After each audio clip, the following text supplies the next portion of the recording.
Good evening. Sorry about that, folks. I had to punch out and then come right back in.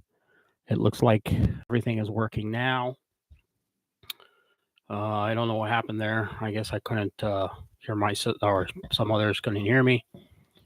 Let's see if Colin will be able to join in. If not, we will continue on without him.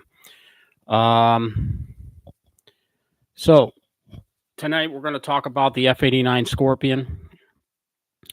I do apologize for any inconvenience I may have caused. The F-89 Scorpion. I had a friend of mine recently who came to visit me here in Sebring, and we were talking, and something very interesting came about. He started showing me some pictures of some aircraft, and one of the planes was his stepfather, who was sitting next to an F-89 Scorpion. The aircraft was, hold on one moment, please. I'm going to show you guys in a moment. Let me see if I can pull it up. Actually, delete that forever.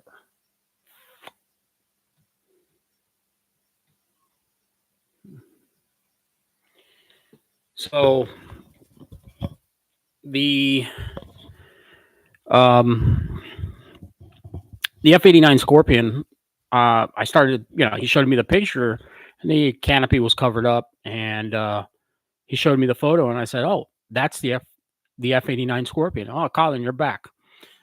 Yeah, sorry about that. I guess I wasn't plugged in all the way and something with the sound. But getting back to it, so the canopy was covered, but his stepfather was next to the aircraft. I said, "Oh, that's an F-89 Scorpion." And he's like, "Oh, really? What type of aircraft is that?" I said, "Well, that was actually a night fighter, supposedly, that was to replace the P-61 Black Widow." Well, funny enough, I kind of started thinking about it. I said, a lot of these planes, a lot of people don't really know about too much about some of these obscure planes. Something about the F-89 Scorpion is unique in the sense that, like many aircraft of that time, um, they didn't live in the military that long. The F-89 Scorpion was conceived right after World War II. A lot of jet engines were in their infancy, and aircraft were coming out. The American military, was desperate for jet planes. So American industry tried to meet that demand. They kind of banged out anything they could find, even though they were getting a lot of aircraft from the Germans.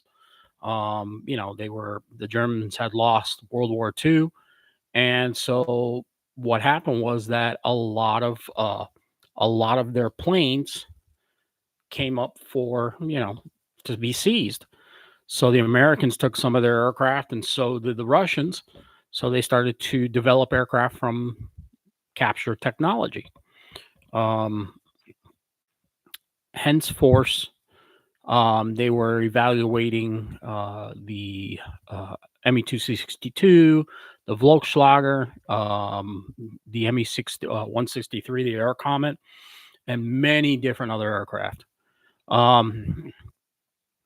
So the very first American aircraft was the P-59 Air Comet, which was developed by Bell Aircraft.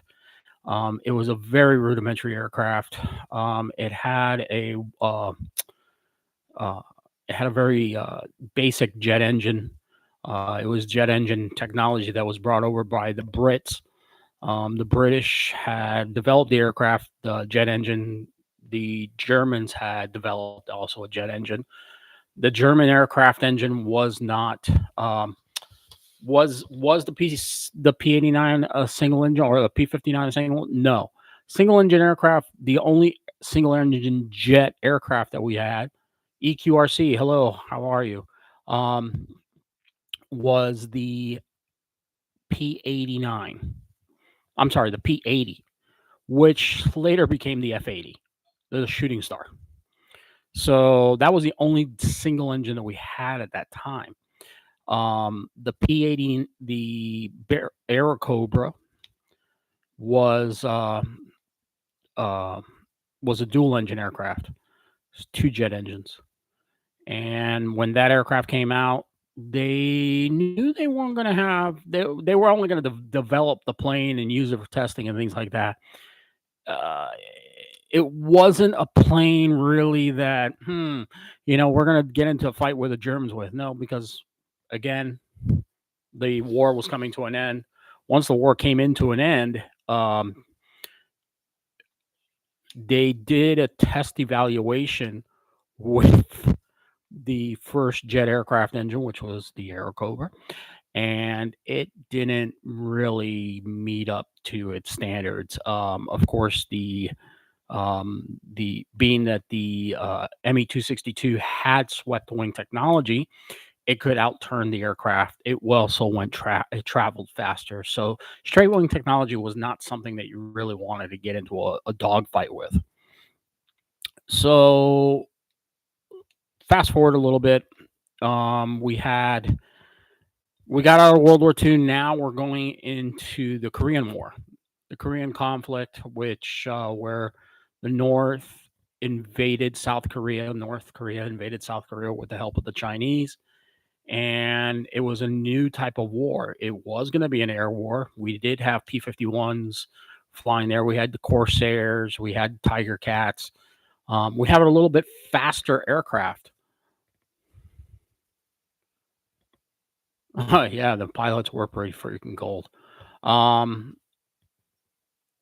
The 80 was the Mustang jet of the it was if you think about 51 of that time period. But the P-51 was flying it. P-51 was actually known as the F-51. So the Korean War, it was a new war. The Air Force, the Army Air Force, had changed over to the U.S. Air Force. So a requirement went out for a night fighter. The P-61 Black Widow was already very old. And had fought the World War II, and it didn't do very well as they thought it was going to do. It had new technology. It had remote control guns, a bottom turret, and a belly and a top turret. Early models didn't even have the bottom turret. They didn't even need it, but it did have. It was It had a radar in the front and everything. So the Air Force requirement was for a all-weather night fighter. And Northrop said, "Hey, you know what? We did the P-61 Black Widow. Come out with another aircraft." Hence, the F-89 Scorpion came out. And the F-89 Scorpion, here's the funny thing about the F-89 Scorpion. The F-89 Scorpion only served 8 years total. 8 years. 8 years the aircraft served, and pretty much almost every single year they were developing and trying to make the aircraft better. The jet started off as the F-89 Scorpion. It first flew. 2 prototypes were developed in 1946, the N-24 and the N-49. By 1950, modifications were made and incorporated in production aircraft. So this information I'm getting for you is actually from a book, and I'm going to show you guys the book. It's a pretty thick book. This is why I like books. World Aircraft, complete encyclopedia. Let's do it that way. And it's got pretty much over almost every single aircraft you can pretty much think about, except modern day stuff. And I'm going to show you a picture of a F-89 Scorpion. It looks like this. This is the Scorpion right here, as you can see. So when the very first one came out, it had machine guns on it. And they were like, we're not really going to get into a dogfight with this thing, First preliminary tests, they had one that actually stalled, had a wing stall in it, and it actually spiraled and almost killed somebody. Uh, First testings of the aircraft was that it wasn't a great dogfighter. So later models they put in a massive radar in the front, nose radar, and they made it more of a missile platform. It was a very formidable aircraft in terms of it guzzled a lot of fuel, so they made it more of a missile platform, and it would be an airplane that would like guard. It would be an interceptor. It just didn't really fit the bill. The aircraft was very underpowered, and it wasn't living up to its expectations, if you may want to say that. The armament was 70 millimeter gun pods in the nose, which were later taken out and replaced with 27 rockets and missiles. The tanks, where the fuel tanks were on the wingtips, actually had little rockets, like little zoomy rockets. And then later on, they took those off too, and they just made them fuel tanks. The airplane they tried every derivative to try and make the aircraft last as long as it could and get as much information as possible, get as much power out of the jet engine as possible. There was actually quite a number of crashes with the plane. The airplane just didn't live up to its expectations. And after 7 years of trying hard to get this plane, and I'm sure it was some politician or somebody in the military that said, you know what, we're just not gonna be able to do this anymore. So they eventually in 1957, the F-102 Delta Convair F-102 actually replaced the aircraft. So yeah, 7 years. By 1961, the plane was no longer in the aircraft registry. A lot of them went to museums. Some of them turned into missile battery platforms, and so on. The aircraft had two 3266K 7,200 pound afterburning thrusts. They did have afterburner, but the aircraft could never go up to Mach 1. So what's the point of having afterburner, right? You had a range on the plane of 2,600 miles. Could go across the ocean with it. The only thing is you had to be able to refuel, and this plane you could not do inter-aerial fueling. Number one, I saw one video, showed one video of the aircraft trying to refuel and actually smashed into the KC-97 refueling tanker, which was a propeller-driven aircraft. It was just, the Air Force was really going through some really bad teething problems.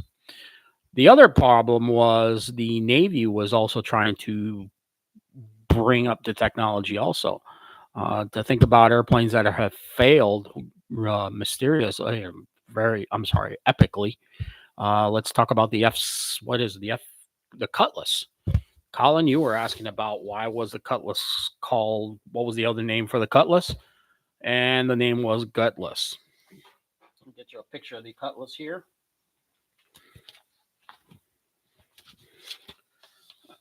Yep, it flew with the U.S. Navy. Thunderbirds. And the Cutlass was a serious drag. The Cutlass, what can you say about the Cutlass? What can't I say about the Cutlass? Let me tell you what I cannot say about the Cutlass.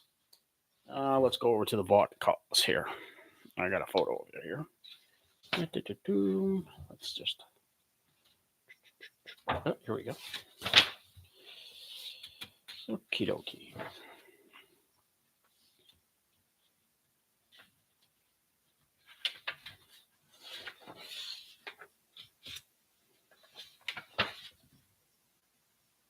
Oh wow, they don't even have it in this book. Would you believe that? They don't have anything about the Chance Vought Cutlass in here. Unbelievable. Maybe it's under Chance. Let's go take a look. hold on a second. If you just bear with me one moment, guys. Let's see if they have the actual cutlass in here. Let's see.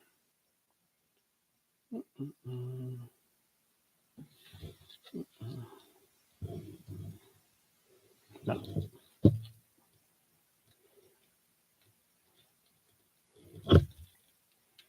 Oh my gosh. I just found something that this book doesn't have. They don't have every aircraft in here. How amazing is that, right? Oh, wait. It's under Chance Vought. Here we go. The Chance Vought Cutlass. Chance Vought, it was a proposal operational version it's called, if you guys are writing this down, it was actually known as the F7U2 Cutlass. Operational version was supposed to have two J35s WE42 engines, and the engines weren't ready when the aircraft went into production, surprisingly enough. Can we say F-35? The aircraft had 20 millimeter cannons plus underwing attachments for rockets and other stores. The airplane was also known as the Gutless. The engines didn't come out. The plane was supposed to have afterburner and Mach 1 capabilities. It could never even reach Mach 1 capabilities. It had a twin engine configuration. Engines were side by side, lifting body. When the plane came in for a landing, it was literally like 20 feet up in the air. The landing gear was very skinny and very cumbersome, and it would break, so the plane would actually come to a skid. This aircraft didn't really last very long, to tell the truth. I'll tell you right now how long it lasted. I think it lasted only 10 years also in the military. The F-89, I'm sorry, the F-7 Cutlass. I've got it here. I had written it down. Oh, okay. Yeah. In 1948 is when the aircraft, 1949, 50, the aircraft went into production. Production ended in 1955. 5 years. 5 years production. 12 examples entered service. By 1960, the airplane was gone. It was a miserable failure. It just didn't live up to its expectations. The Navy replaced it very quickly by all chances with the Cougar, which was the F-9 F-8B Cougar. So it just, yeah.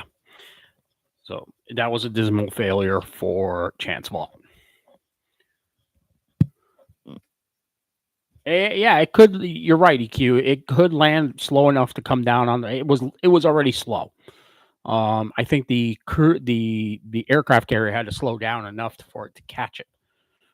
If you think about it that way. So another aircraft that was short-lived, since we're down that track of short-lived aircraft, was the F-2H Banshee. It was a McDonnell Douglas aircraft that was built. The F-2H Banshee entered service. It was a straight wing aircraft. I actually got a picture of the Banshee here. Let me see. Do I?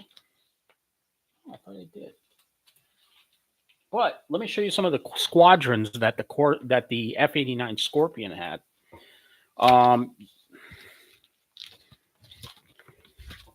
That's the F-89 Scorpion. Maybe y'all can see those. And none of these slides that I have the F-89 Scorpion with the machine guns in front. because, like I said, the machine guns were just a very short-lived thing. The one thing that the F-89 Scorpion did have, so if you see here, this one has wing pods for fuel. This one has the gun placements for the missile placement. So that pod that's on here, okay, there was a rocket pod that was in there, and rockets would all fire out, and that's how they would shoot down. Supposedly, that's how they would shoot down a bomber if they actually came up to one. Some of the collar squadrons that were equipped with this aircraft were very cool colors that came out with this plane. It was a two-seat operation aircraft. You had the pilot in the front and the radar operator, gun platform operator in the back. As you can see, the aircraft was really not a strong performer in that many and very large aspect. So, getting back to the Banshee, we do not have a photo of the Banshee, unfortunately. The Banshee was a straight-winged aircraft. It was a... Oh, wait a second. I do have a photo of the Banshee. Hold on one moment. Let's bring this back here. This is another book. This is a book of many things. And I've got a lot of stuff in here. Specifically, the Banshee. That's the Banshee. You can see it.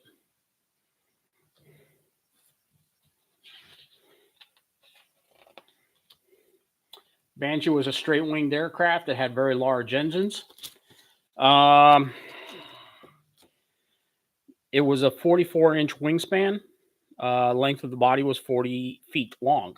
I'm sorry, 44-foot wingspan, 40 feet, 2 inches long.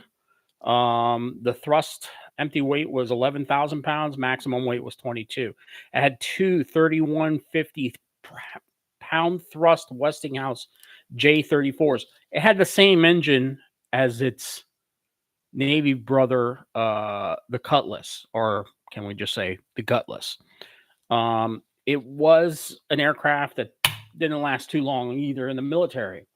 Production ran, let's count it here, from 1947 to 1953.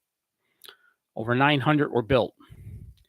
The aircraft entered service in 1948 and ran until 1961. So it landed us a little about almost 11 years it was in service. By 1962, the aircraft had already been retired and replaced. The FH Phantom had changed it out, which was the daddy to the F4 Phantom, which was later to come out. The aircraft did serve in the Korean War as a fighter bomber. There are no reports that the aircraft ever got into a fight with an F-89. Yeah, the F4 Phantom looks cool, but if you look at the old Phantom, the very first ones that came out, it was actually known as the FH Phantom.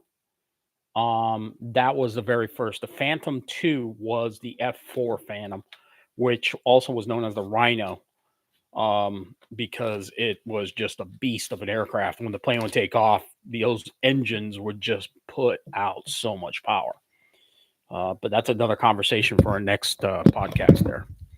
Our next aircraft that I'm going to talk to you about as we're moving along here is the Ryan Fireball.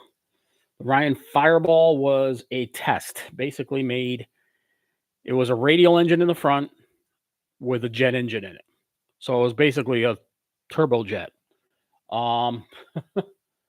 Also, we have some other aircraft, the FJ Fury, which was the Navy version of the F-86 Sabre. If you can imagine F-86 Sabre jet, smaller, same landing gear, and it didn't last very long. Introduced in 1954 and retired by 1962. The plane was in service for 7 years. 7 years. In that 7 years, only 750 of the type of aircraft were actually produced. That was the short-lived version. That's why you don't see a lot of models of that, of the FJ Fury out. There's not a lot of plastic models. There was a guy that had bought one and was flying the air show circuit for a while with it, but I guess he was offered a lot of money not to fly it anymore because there was just not many of them around. Our next aircraft, yes, like I was saying, is the Ryan. And let me talk to you about Ryan aircraft. The Ryan Fireball.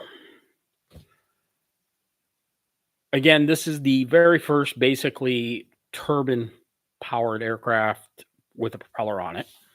Let me see if I can lift the book, because this is the only photo that I know that actually exists of this plane.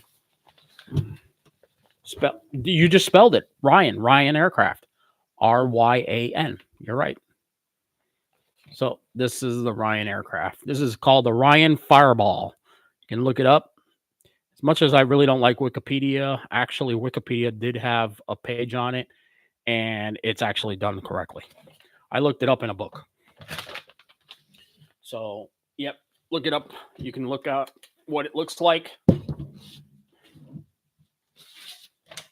It's called the FR1 Ryan Fireball. The aircraft, when it first came out, had a Cyclone radial piston engine and a General Electric J31 jet turbojet engine in it. It was a single-seat carrier-based fighter bomber. So it wasn't meant to go into a real dogfight. The aircraft didn't last very long in production.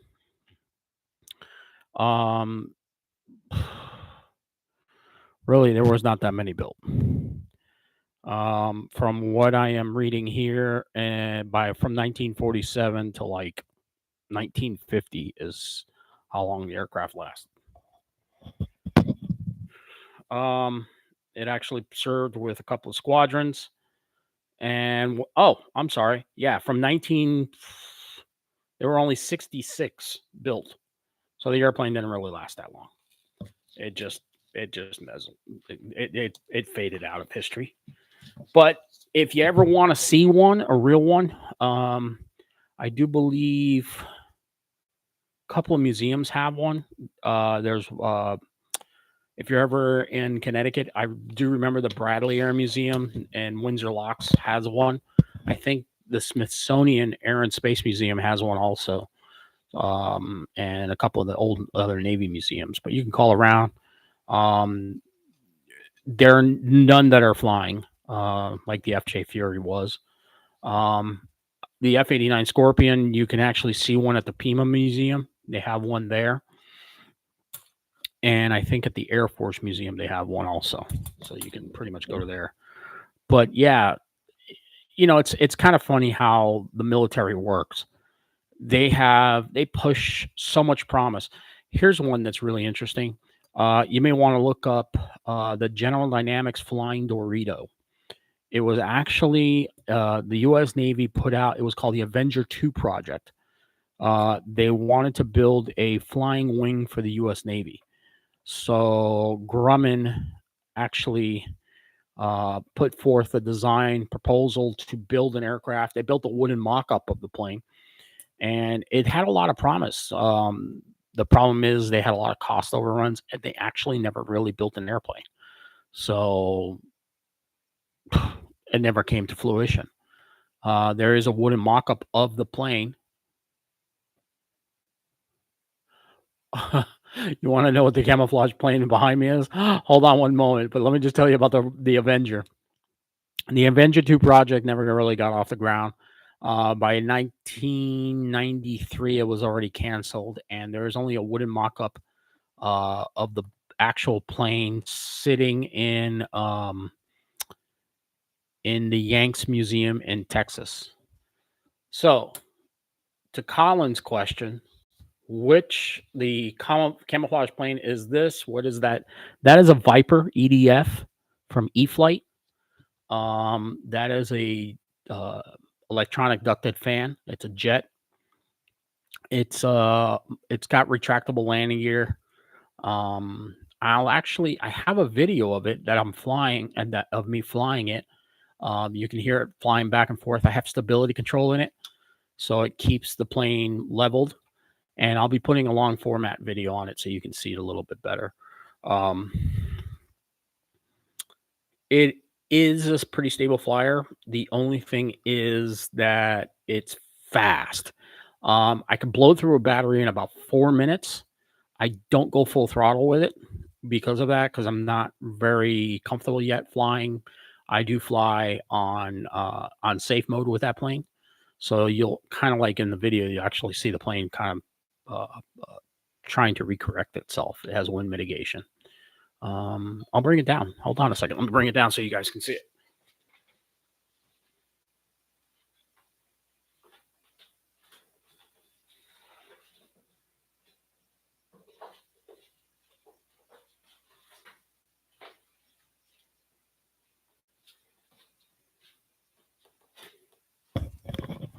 So yeah, this is the jet. It takes a 6S 3300 amp battery on it.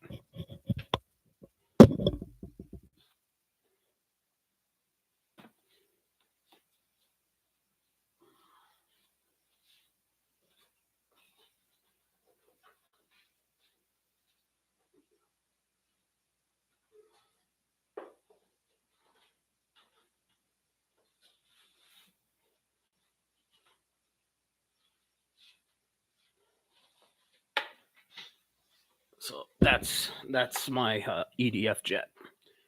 Behind me is my A10, and right above that is the T-28 Trojan.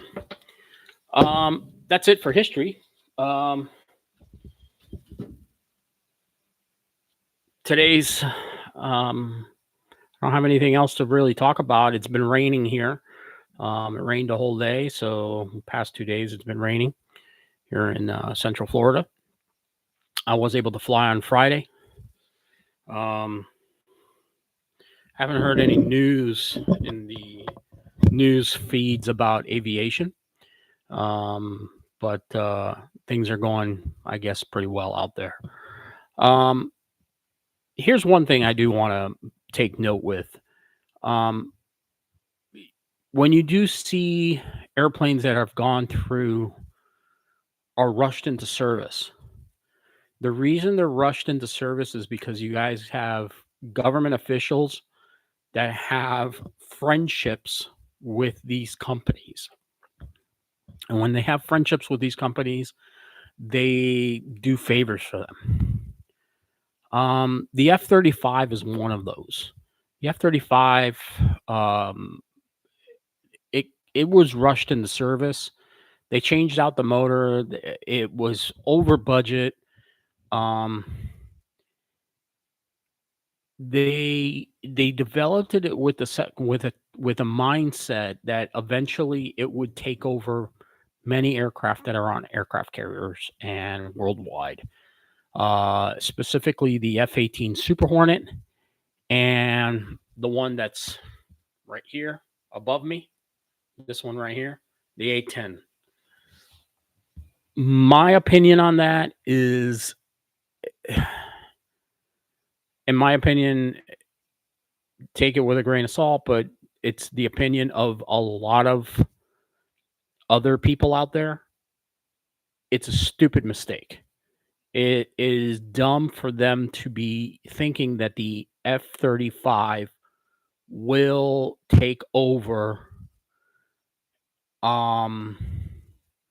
the A-10. It just won't happen. The A-10 was built for the specific purpose of supporting ground troops and taking out tanks. The F-35 is not. It's just not meant to do that. The F-35, it's a it's a stealth fighter. It's got a gun on it. Yeah, you're gonna go into a dogfight, sure, no problem, but you just can't support. I don't really think it's gonna really do well.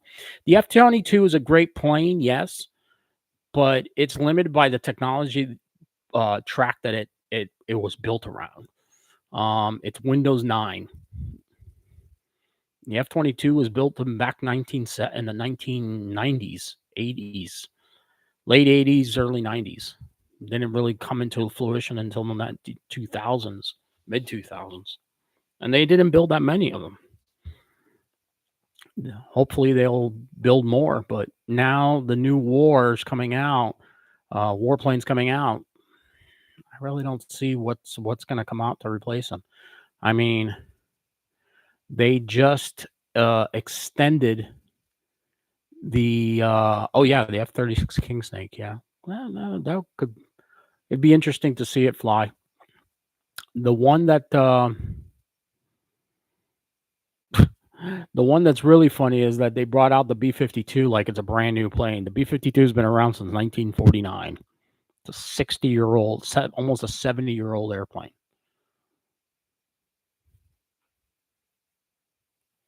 Yes, you're right. I don't think that was the real principle by the F-22 thing. They didn't want to export the aircraft. It's like the F-117. The F-117 was built as a technology demonstrator to demonstrate stealth technology. The F-117, the F designation is meant to be fighter, not bomber. It should be the B-117 bomber or AB night bomber. It's like F the F-18 Super Hornet. The F-18 Super Hornet came from the F-18, the regular F-18, the legacy model. There's still some teething problems with these Super Hornets. Have you ever noticed when the aircraft banks off to the side, the fuel tanks are actually offset? They're like that, and they made a mistake when building the plane. So I don't know if they've actually fixed it in some of their durations. The one that's the most successful out of all the fighters out there, it has been the F-16 Fighting Falcon. It's a 50-year-old design. They do think that they'll be continuing to build the aircraft, and the aircraft will go on into the future to continue to fight. Colin wants to know, will all fighter jets be piloted in the near future? You know what? That's a really good question. I think so. You can't have a robot make a decision on a life and death situation. There will always be a pilot behind, even if it's remote control, like a drone, like the Reaper or the Predator drones. You'll always have that human element tied to the fighter. You're always going to have it. AI is not going to be able to take care of that. That's a very good question, and that's the best answer I could give you. The answer for that would be, yeah, they're always going to have the human element. The military is not going to let the AI take control of a jet like you see in the movies. It's just not going to happen. They just don't have the factor into that aspect. But like you were asking, I think, Colin, you were asking about flying jets. You know what? RC jets are pretty cool to fly. If you're going to get into RC flying jets, the best one would be the Habu, which is the one right behind me, my head right here. It's a jet trainer, and it's you can do all the stuff the jets do. It comes with safe mode in it, and you can fly it. You can do rolls with it and loops and everything like that with it too. So if you really want to get into jet RC, get into the Habu. It's E-Flight. E-Flight still makes it, and it's a really cool fighter. Everybody at the club has one or has had one. They've all moved into the Super Habu. Colin, I think it's you that has the B-29 Super Fort that you just put out a video. I just wanted to let you know I shared that on a Balza website on Facebook, and a lot of people thought it's pretty cool that you did that. I hope you put the name on the side of the aircraft too. So, but with that said, next week we will talk about more about aviation. I think next week we will talk about another aircraft. I just got to figure out which one, and I will come up with that next week on next week's call. Yeah, no problem, man. It was my. I'm sorry, I'm reading some of the comments that you guys were leaving behind. The war in Europe is like it would be drones dropping bombs and hitting tanks and ours.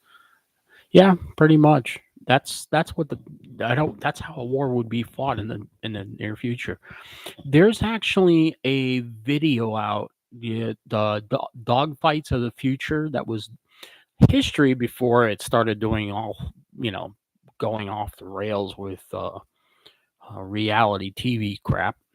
Pardon my French. Used to put out a show called Dogfighters, and they did one with future dogfighters where, so like the F-35 was flanked by, there were other F-35s. It was a simulation of what a war would be fought like. So you would have a number of F-35s and F-16s, and you would also have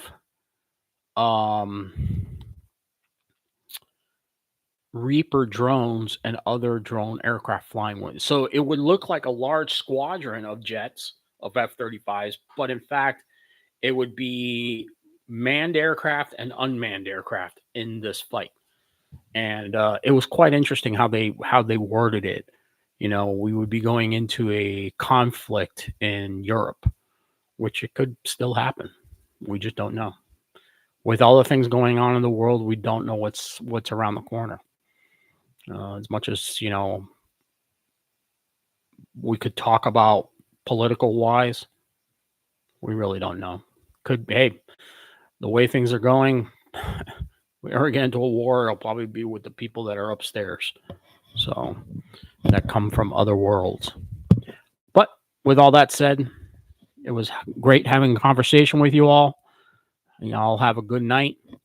Stay safe, and we will talk to you on the next one.